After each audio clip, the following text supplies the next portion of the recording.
explaining on the intention and the key areas of focus for 26-27 in August. In October, the same Treasury produced something called a budget review outlook paper. So they review the performance of 25-26 and provide some highlight of what is likely to happen for 26-27. In there,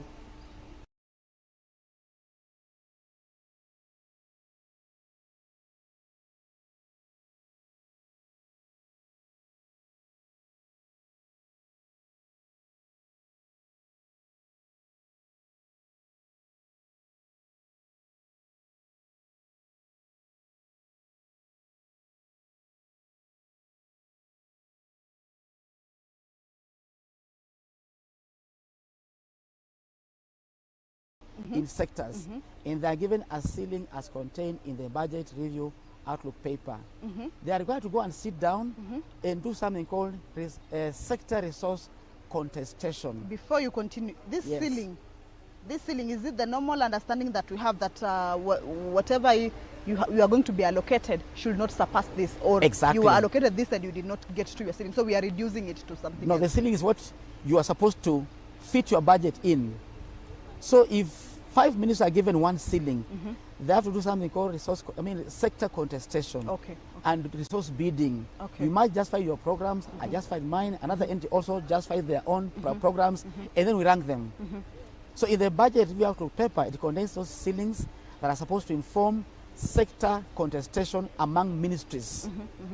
So like say national security, you'll have NIS, you'll have defense, you'll have police. National police. Yes, so each of them is supposed to bring their priorities and rank them in order of priority and share that ceiling per sector, like for security now. So that was in August, in October. In December, they were supposed to produce sector reports. Sector reports, they give a snapshot of the previous expenditure in 25-26 and the projections of expenditure in line of priority for 26-27. That was in December, right? In February, Parliament started getting involved now. We received a budget policy statement. And I want to inform Kenyans that actually that's a document that is least focused on and yet very, very important. Because in there, the BPS sort of provides a projection of the resource envelope for 26-27 for national government, which is basically executive, judiciary, and parliament. It also provides an indication of money going to counties underpinned by the equitable share as well as conditional grants. So to me, the policy statement is what people need to really critically look at, because it also informs equally the financing measures as contained in the proposal by the CS Treasury in the finance bill. Well, there's something that you've mentioned earlier.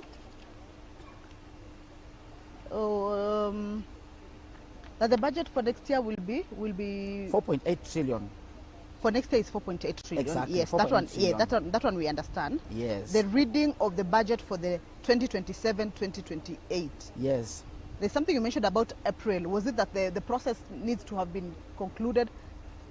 Because of elections in August, it basically means that we have to redraw the budget calendar in a way that by April, end of April next year, we have passed the budget for the estimates for 27-28, as well as the finance bill for 27-28, because Parliament is going to Sinadia in say June. So basically by around May, we need to have done with the budget completely. But in my view, probably, even if we pass it, we'll have another supplementary budget in say September, October, when now the new administration comes in place, changing the priorities, among other things. So then that means that the reading of the budget perhaps for next year will not be done in June? Ceremonially, yes.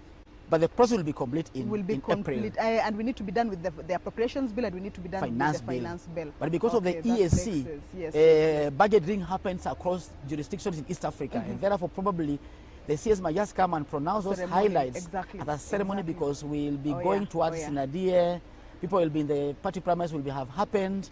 we'll be in the real election mood at that point in time, yes. You have put emphasis on the budget policy statement, saying that that is the most important document that Kenyans need to be keen on. Yes. Before we come back to that, the process of the budget making from August, there's an issue you mentioned about reviewing the performance of the sectors and the ministries. Yes, yes.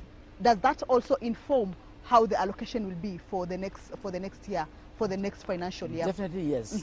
How Because does of pending bills and arrears and programs that were never done in the previous year must become sort of a fast charge in terms of implementation. So in the budget review outlook paper, you'll see the amount of pending bills, programs, I mean key areas that were never focused in 25, 26 showing up in 26, 26, 27. Because remember, in Kenya we are implementing a medium-term perspective in our budgeting, which is across 3 years. So you can't just look at 1 year only.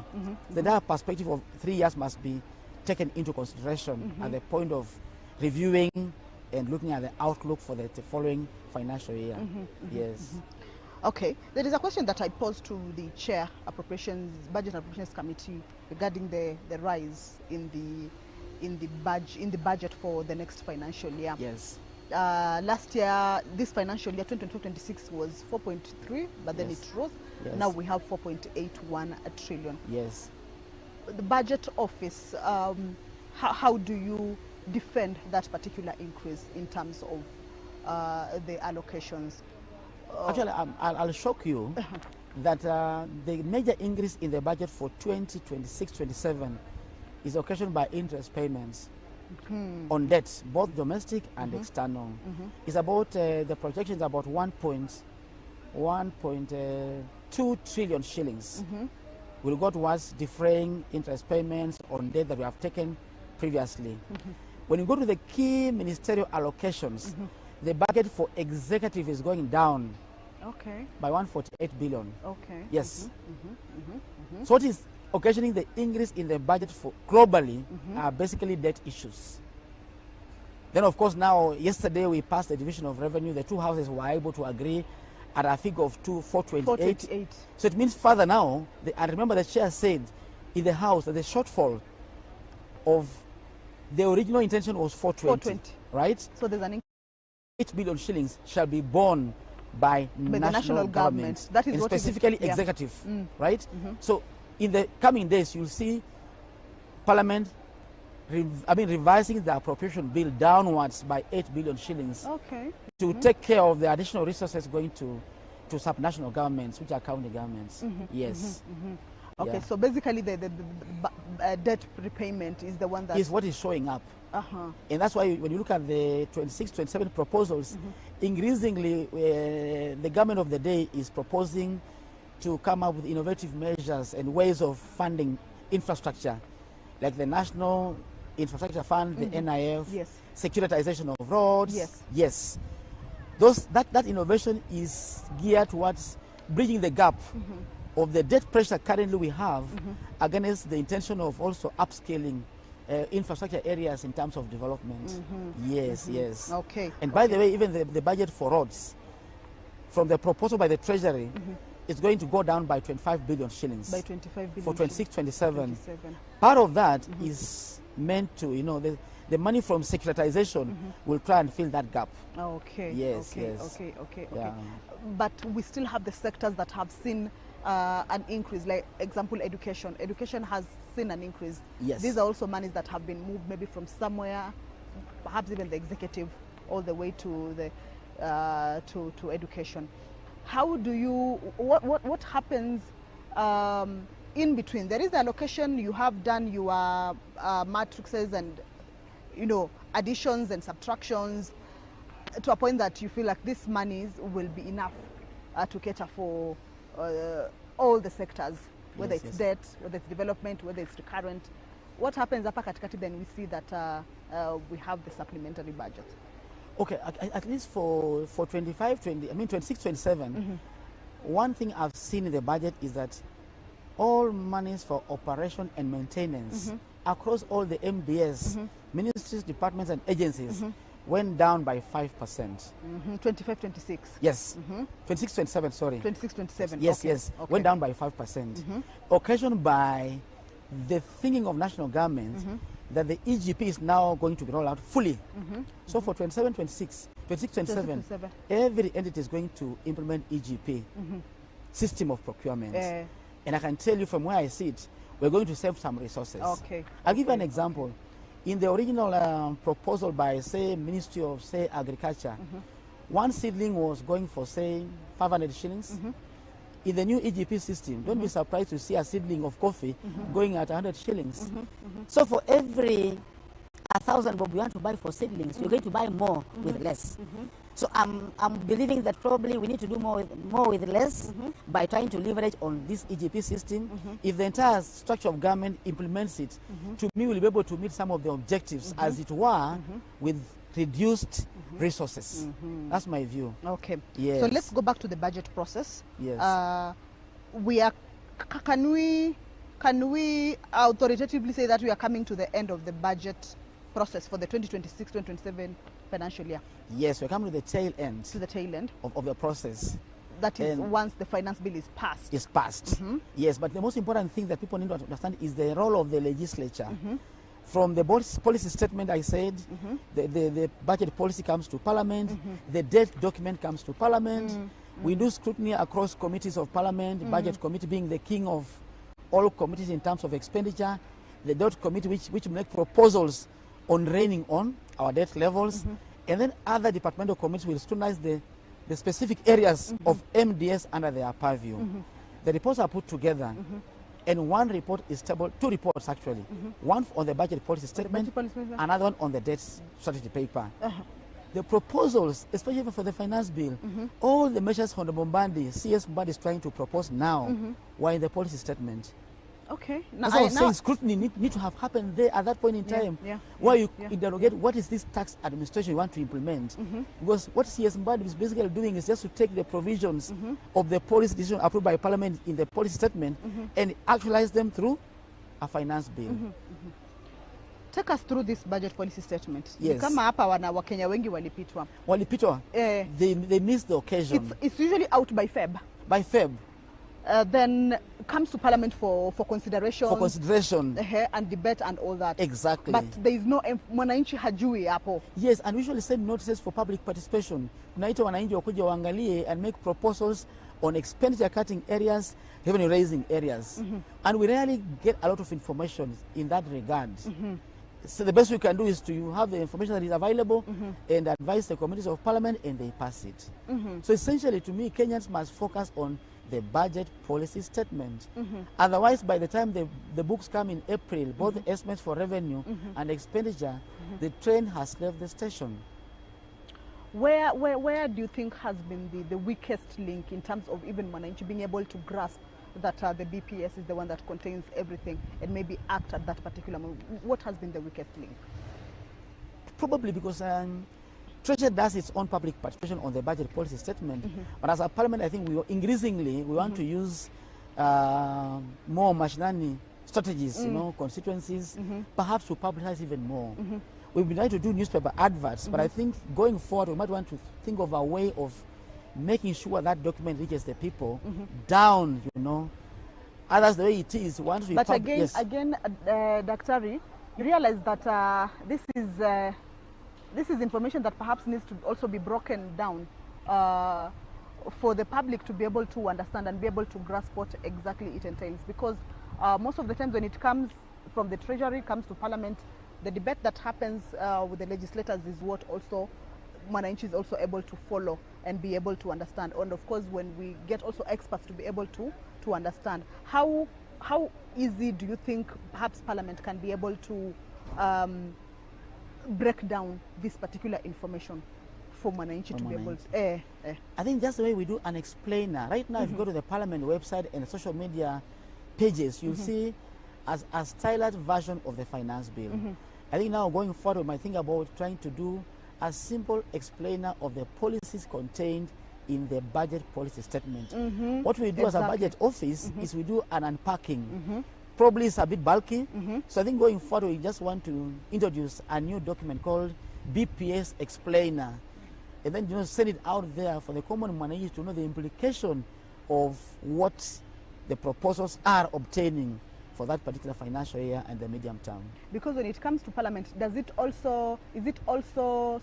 it also be amended, or is it usually like a cast on stone document, or can it be Parliament amended? has the powers of amending. When you go through the schedule of budget policy statement for 26-27, we push money to Auditor General, increase the ceiling for judiciary, amid this, elections and so on. So actually Parliament has the power of changing the ceilings proposed in the budget policy statement emanating from the Treasury. And that's why probably involving the public is a pivotal, issue we need to really consider deeply and ensure that that document reaches the common man down there, the way the finance bill process has happened. I think it's something we need to also upscale. Just in a nutshell, what does the budget policy statement usually contain? The one that you say that Mwananchi should be able to grasp. Is it the policies that later on form the revenue raising measures? Is it the policies that later on inform what budget shall be adopted, or what are these policies that are normally contained in the budget policy statement? Yes, in a nutshell. Number one, it has a resource envelope for the following year, for 26-27, for instance. The resource envelope. In there, it has revenue proposals and the policies driving revenue, which is going to inform the finance bill. So if when you open the BPS, the policy statement, you'll see the proposals, the engineering business process, the quest by government to amend specific laws, improving tax administration, all those proposals are actually there. Yes, that's number one. Number two, it also contains a proposal of money going to counties, both conditional and non-conditional. Third, it contains a proposal of money to equalization funds. Fourth, it contains all expenditure proposals for the following year, 26-27. Yes. So actually that is the budget, in my view. Is a snippet of what is likely to come in the budget for 26-27. Yes. Okay. Yes. So from where you sit, you feel like the public out there does not interact with it so much efficiently. Because when you look at the ceilings in the current budget estimate for 26-27, compare with what the House approved in the budget policy statement, they are nearly one-to-one, other than minor variations. So basically, Treasury has tried to adhere to the resolution of the House approved in the month of March in the budget policy statement. Okay. Yes. Okay. Yeah. So let's continue with the budget process. Tumefika September. Tumefika September, ilikuwa budget review outlook paper. Yes, the outlook December, paper. They produced sector reports. In February, we had the budget policy statement.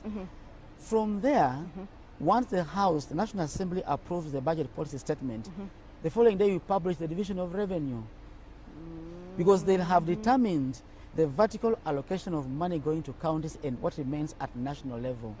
We publish the division of revenue. Of course, this time it has taken some time. It has taken time. But ideally, we need by end of March, we are done with the division of revenue bill. Which actually National Assembly, by around mid-March, end of March, we had finished the division of revenue and sent to the Senate. But of course, the law provides for mediation. It took a little longer to resolve the monies that are going to counties. So we publish division of revenue. Immediately, ideally, once the division of revenue is passed, you publish a county allocation of revenue bill from the Senate. We can now divide the share of money that is going to counties. Yes. Okay. Yes. So by the time we get to the budget policy, this one has already been catered for and completed. Yes. Now in the month of April, once we pass the policy statement, the National Executive will know how much they have in terms of their own share. That's Parliament, Judiciary and Executive. Then wanaenda wanapewa, they are given money to go and now do the detailed budget, which comes end of April, plus a finance bill now.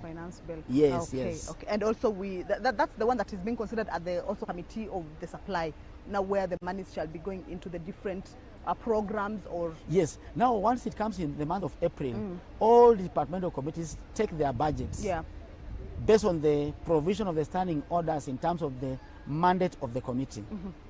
I hope we're together. Yes. Then the budget committee picks Article 221, subsection 4 and 5, which says that National Assembly shall go to the public and seek views. So as the process of committees is going on in the departmental committees, the budget committee goes to the public. We went to 16 counties, right? Yep. To seek views on expenditure. So members of the budget committee divided themselves into those particular areas, and we did visit 16 counties to pick proposals of the areas that was left out during the budget preparation. And I can tell you, if you open the report of the committee now, there's a schedule of allocation of projects that we got views from the public, which is going to be implemented for 26-27 financial year. Yes, financial year. So the two processes are actually running concurrently. Budget committee wameenda kwa wananchi. The departmental committees are dealing with the MDS. When we come back, chairs of the committees appear before the budget committee to present the proposals and amendments to the budget committee. And the work of the budget committee is to be a gatekeeper. Wanaangalia committee on agriculture wameleta mabadiliko magani. Is it in line with government priorities? Are you asking for too much money? So the budget committee does the balancing effect process, of course consulting the national treasury and even perhaps even the presidency, because the bearer of the vision is the president of the day. So they must do things within the confines of areas of priority in sync with the government of the day. That's basically their work. Then they produce a report, which comes to the House. Debate goes on, proposals, members will give views about it, culminating in the Committee of Supply. Are we together? Yes. Committee of Supply basically means that actually, if this chamber was big enough, where do you come from? Which is your constituency? Kaloleni. Kaloleni. All members of Kaloleni cannot fit in the chamber. All okay. All the public. The constituents. Exactly. Cannot fit in the chamber. Oh, yeah. So there's no taxation without representation. Yeah. And therefore, on behalf of the people of Kaloleni, your MP will participate in supplying money for expenditure to the different entities and programs. Yes. They're called supply resolutions. And they're very important because they are binding in a way. In a way. Yes, yes. All right. Then now that again informs the adoption of the appropriations bill that now will help. So during supply, a vote is called on each program and vote, and it must agree to. Once it's agreed to in wholesome, there are about even 80 programs running as they read in the chamber.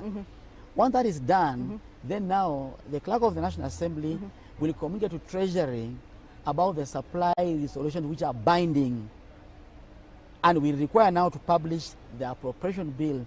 So Treasury and the Parliamentary Budget Office will sit together, go through the supply resolutions and publish an appropriation bill, which is now before the House. Yes. It was ready for the first time first reading yesterday. Now it has gone for public participation. Now that one also, because we already done public participation in the estimates. Yes. There's no need of actually, because it's one-to-one. The supply resolutions must be one-to-one with the appropriation bill. Yes. And therefore we just expect the House to confirm that indeed the supply resolutions are in line with the bill, and then we pass it. All right. Okay. Yes. Okay. So let's talk about the growth projections, the growth rate projections. Yes, yes. Your office, the Parliamentary Budget Office, initially your projections was it 4 point? It was 4.8. 4.8. But now we have since revised it down to 4.4. Yeah, revised to 4.4 exactly. What has informed that, perhaps? What have been the... We are a fairly independent office, and our view is, number one, the global environment is still hitting on us, and we are a bit not very sure on, the extent to which, the time that it will take to peter out, to end. So number one, we have an uncertain global environment. Number two, from the oil perspective. Number two, the entire global world is only growing at 3.4%. Okay. And Kenya is a small open economy, and therefore we believe the impact of the slowdown of global economy is likely to have a negative knock-on effect on the growth trajectory for Kenya. Number two, the Meteorology Department are predicting a serious El Nino, which is likely also to affect the agri sector. And remember, 25% of our GDP is in the agri sector.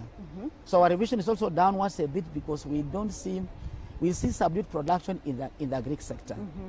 Number 3. Number 4 is the revenue performance for 2025-26, where we see probably we're going to have significant shortfalls to a tune of about 140 billion shillings. 140 billion shillings. Yes. Shortfall. For shortfall. So if the base for 25-26 is slightly lower, we expect that the growth of revenues in 26-27 will be slightly lower compared to what Treasury is projecting. And of course, Treasury is optimistic that they gave some money to KRA in supplementary budget, 20 billion shillings. So it's a wait and see situation in our view. Yes. Okay. The Parliamentary Budget Office projections are 4.4%. Yes. Treasury has its own projections. 5%. 5%. Yes. Why though are you not working in sync? Perhaps. Then which one do we go by? Which one do we put our eyes on? Of course, you put on the eyes for the one for Treasury, but we are a very independent office, and our view is actually to inform members of Parliament, legislature at large. Exactly. Yes. So we are fairly cautious in our approach, that we better, have modest growth projection. Even if they meet, they overachieve it, the better for us. So ours is, our assumptions are very cautious. Treasury, naturally, in the world, they are usually optimistic. Optimistic, very ambitious. Exactly. Yes. How are your projections? Your projections, how did the projections stand for the 2024-2025 financial year with these funds? We believe it will be more realistic, given the current outcome up to May. From a revenue point of view, we believe our projections were more realistic. Although Treasury still insists that they are going to meet the target, but we don't see only a few weeks left to the end of the financial year. A few weeks, yes. We strongly believe that our projections were more realistic. And often the budget committee and the House, often the not usually agrees with us, and we usually send a warning. In the committee report, you will see specific, proposals that the committee and the House was proposing in terms of upscaling revenue collection, which is basically information we provide to them. All right. Yes. Okay. Yes. Okay. So let's go back a bit to the review process, where you look at the performance of even the MDAs and all that, and also propose or look way forward on how to. Have you seen what has been the major? I don't want to call it a challenge, but what have been the results at the end of it as you review? How has been the performance in terms of development by the ministries for the monies that have been put out there for development? How has the achievement of those projections been, or those development plans been? Thanks to the new our standing orders, actually, we have a very strong provision that requires that every quarter the MDA shall submit a report on budget implementation to Parliament. So we as a PBO, we usually get those documents. We analyze together with the control of budget reports and inform members of inform those particular committees. In that way, when they go for the field visits, they're able to know that the actual expenditure for this program was, for first quarter, was 5 billion shillings. And we see perhaps the outcome is that no money has been disbursed so far. When they go out there to check the implementation on the ground, will be compared with the numbers we have. So if we realize that actually we have a slowdown in terms of implementation, exactly, then the committee is able to call the minister in charge, the PS in charge, and globally the Treasury to explain why we're having a slowdown of program implementation. So I want to see the outcome of that by end of June this year, to see whether the legislature was able to be impactful in terms of influencing budget execution by doing the follow-ups in the various departmental committees. Exactly. Yes. And perhaps how I don't want to say common, how the cases, how many have you been dealing with in terms of what you are telling us now? Oh, but then we have positive gains. Are they regular, often, or the implementation is really? We have positive gains. Actually, some ministries, the CS could be our, because the CS drives policy. In some areas by there, you realize that the CS has got no idea of what is happening. But with the reports showing up now, increasingly, people are able to lay blame to where it belongs to. If an MDA is implementing program X and they haven't received the exchequer, then we'll know the problem is the National Treasury. Then Treasury has to explain why those monies are not being disbursed on time. So to me, the vintage point is the legislature now is able to be at the center of budget execution, which wasn't the case before. Which wasn't in the before case. the old standing orders, they didn't provide any provision for budget execution and the follow-up. Yes, so you feel now that since after the introduction of those standing orders, now the legislature has been very at the center of it. And even actually the scrutiny of 26-27 will automatically be affected by the program implementation status of 25-26. And I've seen some committees actually cutting off some programs that are slow moving and putting money in areas that they believe they are important in terms of quick wins of achieving those priorities. But if they're slow moving and yet they perhaps need to have an impact on Mwananchi and they are being moved to somewhere else, what happens now to the programs that are supposed to help Mwananchi, let's say, but they have been slow? It is two-pronged. Number one, that those slow-moving programs that are not very important. But if the programs are slow-moving but are important, then we look for mechanisms of ensuring that farmers get fertilizer on time. Oh, yeah. So you cannot cut down on fertilizer just because... Yes, exactly. Slow. Yes. We ensure that is done. The minister is called to explain why are we not having a timely fertilizer to farmers. And then now, Treasury is also involved in the process and asking why perhaps it's taken so long for money to be disbursed. So it's a loop. Committee, MDA, and then Treasury. Because sometimes the problem is not with the ministry. Probably there are exchequer challenges that are arising in the course of time. Okay, thank you for that. Those are great insights. Let's delve into the debt management. It also falls. You also a critical organ in ensuring that Parliament ensures that the country does not go beyond the ceiling. But we are already over. Yes. So, from where you sit, what do you think the debt management should focus on in terms of trying to bring the ceiling down? When you go through the debt reports, even as we speak now, the report on debt for the budget for 26-27 is before the House. Yeah. And I think the Committee on Debt has done a very good job in terms of remedying and making proposals to ensure that the loans taken are properly utilized. Yes. A case in point is before the debt committee was formed, there were huge monies paid in terms of commitments, and yet the loans have not been taken off. All right, okay. So actually the committee has been able to call all those entities to ensure that they explain why we have sitting commitments running in billions of shillings, and yet the programs are not being undertaken. Those proposals have gone to Treasury, and even as we speak, there's a proposal of a specific bill that's supposed to be spearheaded by the Committee on Debt in terms of just managing the debt situation in Kenya. So to me, legislature is at the center of debt management.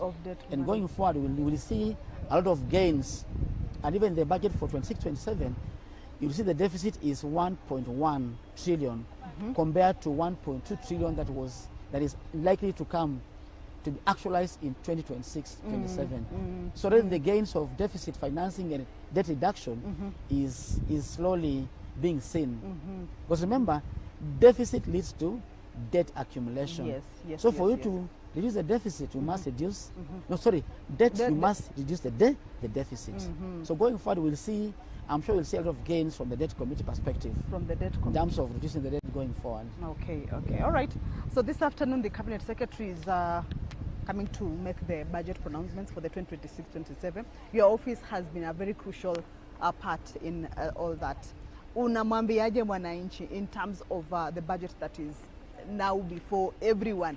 Like this is everyone's participation in this budget, if it's taxations, if it's what, because there have also been issues. Maybe I should just actually pose it to you before we wind up on the revenue raising measures and that will fund the budget. Your office, how do you assure mwananchi kule nje kwamba you have also done with what is within your capacity to ensure that mwananchi hafinyiliwi sana? Yes. We've done justice. We actually analyzed the bill and the proposals of getting out some areas that are injurious to the public. Our report is before the Finance Committee. I know the Chair of Finance Committee very well. I am sure he will take those provisions on board. Of course, balancing between revenue collection and also the burden to Mwananchi. Our projection that the finance bill is likely to raise 120 billion shillings. So for every proposal we give out, we also provide an alternative way of funding the additional budget pressures without injuring Mwananchi. So to Kenyans, be assured that PBO as a parliamentary budget office, we've given advice to members of parliament. I am sure they've always listened, and they listen to us, and I believe and pray that the outcome of the proposals from the expenditure and revenue side will be beneficial to Kenyans in line with the beta agenda of the government of the day. Yes. Maybe nasikia inaniasha hii swali, maybe are we going to see an increase of the budget for 2027-2028, or perhaps projections inasema inaweza enda chini kidogo? Projections indicate that expenditures being rationalized for 25, 26, 27, and 27, 28, you'll see a continuous slowdown, and then it means ministries might be able to do more with less. Okay. So, a parting shot, maybe if you feel there's something you wanted to maybe to talk to Mwananchi about. Nothing so far. I think we just expect, our office expects that perhaps 26, 27 will be a better year if MDS are able to utilize the money in an efficient and effective manner, geared towards just offering services to the common Mwananchi, which is the cardinal role of the legislature. Of the legislature, exactly. Yes, yes. Okay, thank you so much. Thank you so much. Thank you so much. That has been the director of the Parliamentary Budget Office, Dr. Martin Masinde, shedding light to me and you regarding the budget process, when it starts, when it ends. He said that we are at the tail end of the 2025-2026 financial year, meaning that the 2026-2027 financial year, meaning that the next budget is almost coming to its, or rather starting basically that. So right now I'm joined by my colleague, my fellow journalist as well as commentator, the parliamentary proceedings. This is you don't know my name.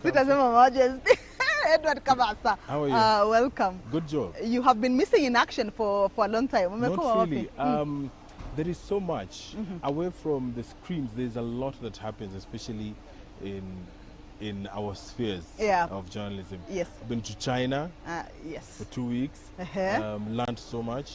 But today I'm really excited about the 4.8 trillion that the cabinet secretary is going to lay bare before the country this afternoon. And the engagement so far points to the direction that Kenya is actually moving ahead.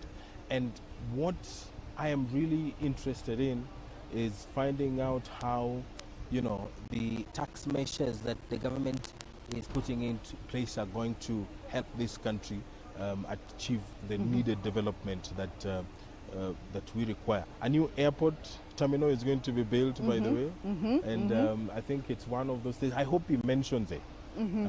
Yes, and also education, CBE is a new curriculum that I think the government is trying to lay a lot of emphasis on. It is getting the lion's share of the budget that is going to also be health there is today. part of Health is also there. Yeah. The universal health coverage is something that I think the government is really trying to achieve. There is also the hiring of intern teachers and so many good things that I think the cabinet secretary will be presenting this afternoon to Parliament.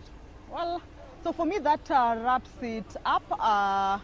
Thank you for allowing me to steer this particular conversation this morning. I have talked, or we have heard from the Chairperson Budget and Appropriations Committee, Honorable Samuel Atandi, and also we have also gotten some insights regarding the budget process and how the Parliamentary Budget Office is actually, what its role is in the budget process in guiding the legislature. That was from the director, Dr. Martin Masinde. So as of now, for now, I hand it over to my colleague, Edward Kabasa, who will be able to walk with you through the next conversation. Of course, later on in the afternoon, the CS for Treasury, John Buddy, shall be in the chamber to be able to present or make the budget pronouncements for the next financial year. That's it from me. My name is Kamche Menza. See you later. Thank you very much, Kamche Menza. It is a very interesting afternoon. 4.8 trillion shillings is going to be presented, what the government is going to do to ensure that it attains this this money that is going to fund Kenya's development in the 2020-27 financial year. The Cabinet Secretary for Treasury will be before Parliament this afternoon to read out the budget, and there is health, education, agriculture, housing, roads and infrastructure, social protection, security, youth and women empowerment. What does the Cabinet Secretary has in store for these sectors? And joining me now is Ugenya Member of Parliament, David Ochieng. Thank you very much for joining us this afternoon. Even the climate today agrees that it is a momentous occasion for the country. What are you waiting for this afternoon? What is your expectation like? Oh, thank you so much, and I agree with you that it's a momentous day and occasion. And for me, I'm looking forward to especially resources and investments in the productive sectors. You know, we want to hear how much money is going into fisheries, how much money is going to coffee, how much is going to sugarcane, how much money is going into agriculture generally. Because as you know that our Kenya Kwanza manifesto is very strong on investing in the productive sectors.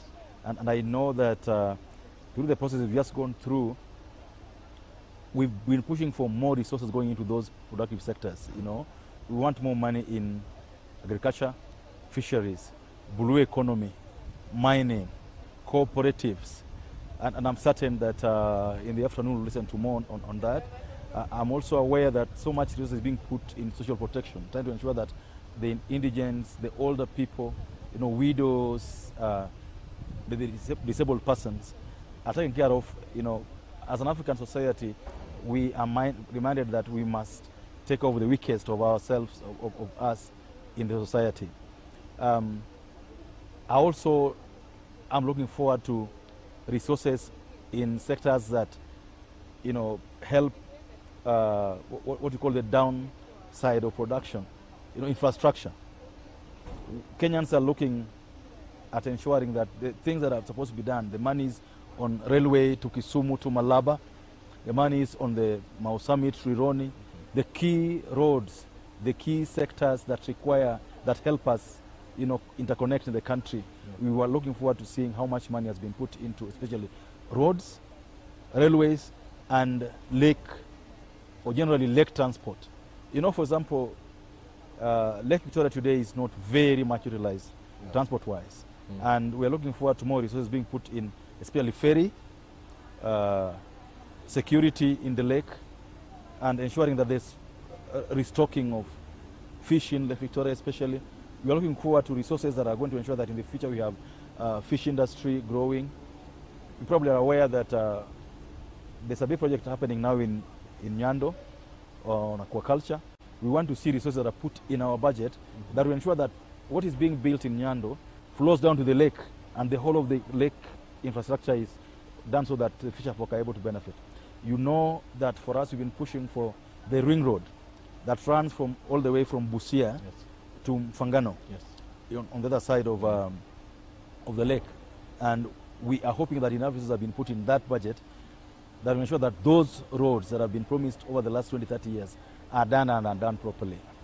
All right. You know that Kenyans are now paying a lot of money in terms of the housing levy. And Kenyans want to see the housing money being spread equitably across the country, so that what is being built in Mombasa, in Turkana, in Nyeri, and in Lamu meets the standards of what the country requires. We want to see a more balanced distribution of the cake we have as a country. You probably know that we still have out there more than 100,000 trained teachers that are looking for jobs. True. And so Kenyans will be waiting to hear that in this budget, how many more teachers are being absorbed. Of course, you know, this government has done very well in absorbing the trained teachers. You know, so far we've absorbed almost 50,000. Yeah. We are hoping that in this coming budget, it can absorb another 20,000 to 40,000. Yes. Kenyans are looking forward to hearing from, you know, the minister this afternoon. And among the highlights, especially on that, is 4.9 billion shillings that has been set aside to employ 20,000 teachers on permanent and pensionable basis. Is this a good start, especially for a country that has come, you know, from a history where there's been a lot of agitation, especially from the teaching fraternity, that you need to employ more? It's actually not a good start. It's a good continuation. Because as we know, in the last 3 years, we started 20,000, 20,000, 10, now 20,000. Yes.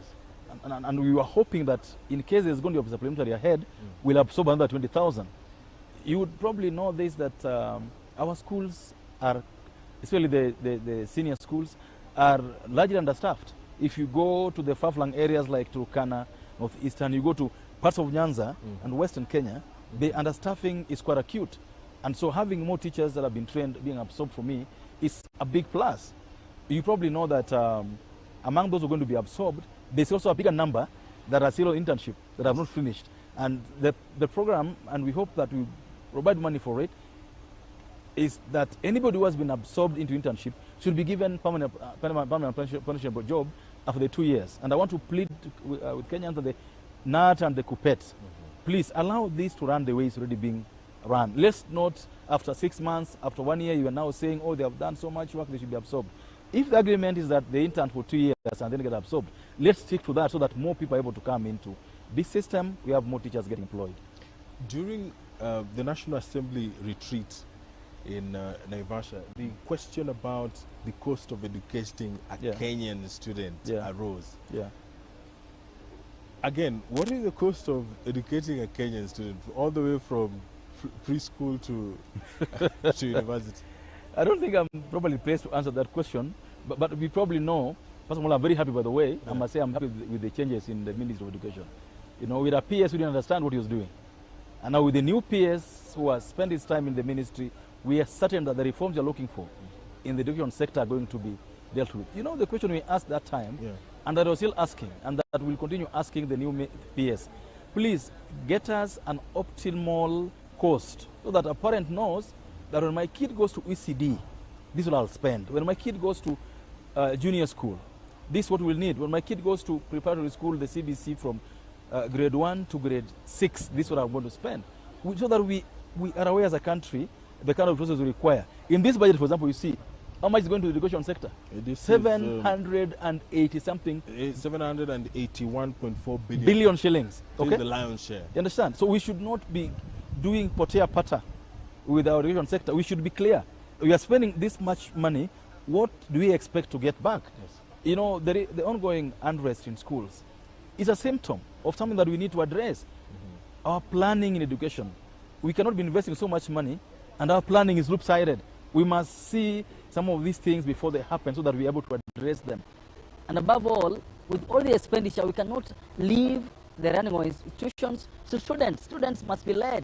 They must be told what to do. They must inspire them. They must see that this country is working for them, so that they stop banning schools. The funding of universities and TVETs, when President William Ruto came into office, there was a lot of misinformation, disinformation, and there are those people who didn't understand how the new funding model would work. And we have seen that over the years, the process has smoothened. We no longer see students complaining about their their loans and bursaries. In the new fiscal year, and with this amount that has been allocated to the education sector, do you think that the teething problems that were there are going to be a thing of the past? Thank you. Like any other new program, there is bound to have problems with implementation. But I believe that the funding model for the TVETs and the universities is the best ever. The example here is this, sir. That, you know, we had people like David Ochieng, who, by the grace of God, is now a member of parliament, has capacity. So how would I be paying 1 million shillings per year for my kid in a school in Nairobi, and then when they go to the university, I'm demanding to pay 16,000 shillings. And there are many of us who, our kids are paying 500,000 shillings in high school, 1 million shillings in high school. And then the university are now saying we should pay 20,000 shillings for tuition. It's just not fair. And that's why the funding model that we prepared ensures that those who have capacity to pay higher. Those who have no capacity to pay nothing where necessary. I just want to say one, now that there's the resources for funding of higher education, first of all, let's release the money to universities on time. Number two, let's make it easier for the students to access these resources. And number three, let's ensure that those who don't have the means testing system should be such a way that those who the band puts at a level where they are not, there's a system for appeal that works very fast, that ensures that no one is missing out. You would probably know this, that part of time is that some children are put in bands that they didn't belong, with the result that some of them actually dropped out of school. Some of them who had scored A's decided not to go to the university because the funding model had placed them wrongly. And so, as you said, as the system goes on being perfected, I'm sure it's going to be a good system that works for all of us. But above all, you would know that we put enough resources in this budget that will go to the universities direct to ensure that they keep our children in school. All right. Yeah. And then there is 175.5 billion shillings allocation to health. Universal health coverage is one of the areas that the government is really trying to push. But there have also been issues to do with SHA. Some complaining that it has teething problems as well. Some saying that it does not work at all. But there are those who say that SHA works. As a member of parliament, what is your assessment, and what are some of the areas that perhaps this budget is going to cure? First of all, on SHA, I believe there's some resistance to change that Kenyans should understand that SHA isn't and wasn't meant to be a temporary measure. SHA is anchored in the law. It wasn't a policy proposal. SHA is going to be here with us, and therefore we must work with it and ensure that it works and helps wananchi access health services. So anybody who thinks that SHA is going to go away tomorrow or that it's going to disrupt should forget about it. SHA is a good system. The way the law has been worked on is very good. We just need to work on its implementation. Number two, the ministry concerned and the stakeholders concerned must address corruption in the health sector. Because the biggest issue in the health sector during the NHIF times, and some of it is now seeping into the SHA system, is corruption, a lack of accountability, wanting to benefit from where we've not sown. And so we keep asking those who are concerned, can we ensure that SHA is run without corruption? Number three, the ministry concerned must keep creating awareness, must keep making the public aware of the benefits of the new healthcare structure, from the level 1 hospital, dispensary, health center, through level 4 to the referral system. The awareness creation is going to be very important so that people know, where am I going for this kind of treatment? Where am I going to go for this kind of treatment? Where do I need a referral? Where do I need a letter for me to move from this hospital to the next? And what are the benefits attendant to that? In most cases where people are complaining, it's lack of awareness. And so awareness is going to be very important. Number three, and I say this knowing what's going on, let's keep pushing more money to the counties. Let's keep pushing more money to the county hospitals. Let's build the structures, because most of the ailments we're dealing with are actually primary healthcare issues. They're actually things that do not require someone to come from the coast or come from Nyanza to Nairobi to Kenya National Hospital. There are things that could be sorted out at level 4 hospitals that are being run by the counties. So we need to work with the counties more, build the capacity more, and above all, make Kenyans know that you can actually get proper services in those hospitals. And so it's upon all the counties also to ensure that they invest properly in the hospitals, level 4, level 3, because most of these things we are dealing with in Nairobi will end up in those hospitals. So I believe the investments we are making in the health sector are worthwhile. Kenyans should see the benefits of the monies we are allocating to the health sector. When President Donald Trump took office for his second term, he made so many changes, and a lot of those changes affected Kenya, which has been a beneficiary of USAID, for example. Now the government has allocated 18.5 billion shillings towards HIV programs. Do you think this is enough? I don't think it's enough, but I think it's a good gesture and a good investment towards ensuring that we wean ourselves off dependence on donor support on key areas. You know, we should depend on donor support in other areas, but not, for example, in the managing of malaria, managing of TB, managing of largely communicable diseases, and managing of HIV. These should be things that are matters of national security, existential. And so we should fund them from our budget. We should not seek to, I mean, malaria we know kills many people in this country. TB, HIV. Why should we leave it to the largesse of donors? Why shouldn't we put our own money? And that's why the 18 billion shillings may look small, but I believe that as time goes, we increase it so that we ensure you're putting money in areas where we don't threaten our national security if someone withdraws their donor support. I mean, what Trump did showed us that what happens if one day we wake up and say UN is not supporting this, UNICEF is not supporting that. We need to be sure that on areas that touch on the very health of the country, we are funding ourselves at a level of self-sufficiency. COVID really pushed countries to the limit. Kenya was not an exemption, and now there is Ebola. There is a whole lot of politics going on.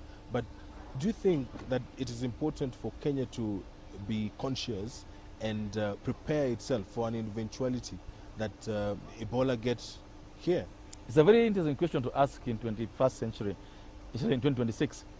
But this should be no-brainers. I believe that, for example, we have a hospital called Alupe in Busia. Yes. Alupe was set up before independence, and the mandate of Alupe was to help deal with communicable diseases, infectious diseases. And so Alupe by now should be running a state-of-the-art, because it's at the border. It's at the border between Malaba and Busia. Yes. And these are our two major border posts if you leave Namanga, with the movement of people from the rest of the world, the rest of the country. And so I believe we must keep investing in these areas. In fact, it's an aberration to hear that we are waiting for Americans to invest in our management of diseases like Ebola. We should be dealing with this locally, and it shouldn't matter whether they're American or Kenyan. We should be prepared for these eventualities. If COVID experience is anything to go by, we should invest in these things in a manner that when they happen, they're not a crisis. They shouldn't be a crisis. Ebola, in my opinion, shouldn't be a crisis because we've had Ebola before. Outbreaks of Ebola have happened before, and we shouldn't make it a crisis. Above all, we shouldn't make Americans or any foreign country to think that they're going to help us manage this kind of situation. These are areas that we can only collaborate on, but we cannot allow outside countries to take lead in some of these things. And now to a point that probably is close home. Energy. Yes. There is the rural electrification program that is currently underway. Yeah. And a lot of money, I'm seeing 16.3 billion shillings has been set aside for rural electrification projects. Yeah. What is your assessment of the program? Is it to a level that you feel is necessary, or? I think on rural electrification, we are not doing our best. If you walk into Nyanza today, you'll find villages where there are poles for electricity that have been lying there for 1 year. No, they brought a pole here, they put 100 poles there, 200 poles there. For a whole year, they're just lying there, nothing is being done. So much as there's money you're putting in there, the level of implementation, enforcement of contracts, ensuring that people who have capacity are being given those contracts, is derailing this process. In fact, I must call upon the minister concerned. I must call upon the REREC CEO and his team. We are not doing well in that regard. Money is being allocated, but output on the ground is suboptimal. We must call to order those who have been called upon, because you can't be launching projects every single day. You bring poles, you bring poles, you bring poles. When the minister leaves, the following day the contractor also leaves. We must ensure that whether you launch a project, there's resources for it, and they do to the end. When you ask, you're told, oh, you know, we didn't have circuits, we didn't have conductors, we don't have conduits. You know, we can't have a situation where you are giving the country hope, and for a whole year nothing is going on. Where do you think the gap is? Is it the funding or the generation of power? Because Nyanza, for example, is having serious connectivity issues. There's a lot of blackouts in Nyanza. No, first of all, you must look at, my opinion, like I've told you, is one, We have so many contracts going on about connecting people through the last mile, but they never completed. So complete that first. Then number two, and you've said this severally, we must improve the capacity. And that is why, much as I hear people, complaining, if we can build a safe nuclear plant in Siaya, in that part of the country, because you are right, the highest number of blackouts in the country are in Western Kenya. Yes. And Western Kenya means Trans Nzoia through Bungoma all the way to Migori. We have blackouts, any small drizzle, blackout, any small rain, blackout. And the blackouts go on for a long time. People cannot do business. Productivity goes down when power cannot be guaranteed. And that is why, over and above the last mile, we must ensure that the stability of the grid is guaranteed. We can't having power coming from Uganda through our region, and then we are the most unstable in terms of capacity to keep power running. Ethiopia set the standard and the pace when it launched the dam. Yes. And I think for Kenya, perhaps, should we use that as a benchmark?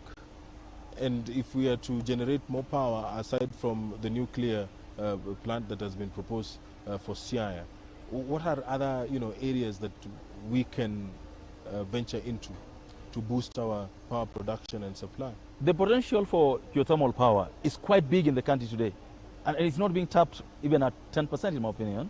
Number two is allow for cheaper independent power production structure and systems that ensures that if someone is producing their own power, we can get into the grid at a cheap rate. For example, that we've had that problem where Kenyan is producing power at 10 shillings. The IPPs are selling power to Kenya Power at 100 shillings. So we must deal with independent power producers in a manner that promotes country's growth. We should promote more independent power production, get into the grid at rates that also help Kenyans to grow. Geothermal is a good area. Solar power is a good area. Just promote it and allow it to go into the grid. Let's talk about the infrastructure fund. And I understand that JKA is about to get a facelift at approximately 300 billion. How excited should Kenyans be? The last time the government tried to develop JKA, there was a lot of upheaval. First of all, personally, I must tell you that I need that airport to be done as soon as yesterday. Politics are out of it, corruption out of it. Let's just have a decent airport. If you're a Kenyan, and let me tell you, I receive guests for parliament in our airport, and I travel also quite a lot. Our airport really is a shame. It's a big shame, I'm telling you. The thing you're calling JKA here isn't an airport. It's some thing that was built, it looks like a cowshed. So we must support the revamping and a facelift for JKA at whatever cost. We must have a new airport out there. Because we are being outcompeted by Rwanda. Yes. We are being outcompeted by Ethiopia. You walk into Ethiopia today, land in Dar es Salaam, land in Zanzibar, then come and land at JKIA. It's a big, big shame. So a new airport we must have. We don't have a choice about it. We should just ensure that as we have them, Kenyans are comfortable about accountability. Kenyans feel that the money is they're getting value for their money. Yeah. So we must ask the actors also ensure that as this happens, let Kenyans get value for money. But the airport for me is based. We must have a new airport. There's no two ways about it. After the 2024 Gen Z demonstrations, there's always been this feeling that every time the government introduces amendments to the Finance Act, it's always about introducing new taxes. What is your assessment of this? I think it's a suspicion born out of deficit of trust. And let me tell you, deficit in trust on government is not just in Kenya. Yeah. It's all over the world. People always think government wants to take their money and, it's going to end up in corruption and all this. But countries that are self-respected and self-respecting grow their economies using their own resources. And that's why, for example, Ndugu, there are people who worked for 40 years in government and were saving 20 shillings per month with NSSF. Now you go home, you can't even get 1,000 shillings a month as from NSSF. Yeah. So, for example, if we introduced an increase in NSSF savings, that is your money from 200 shillings. Because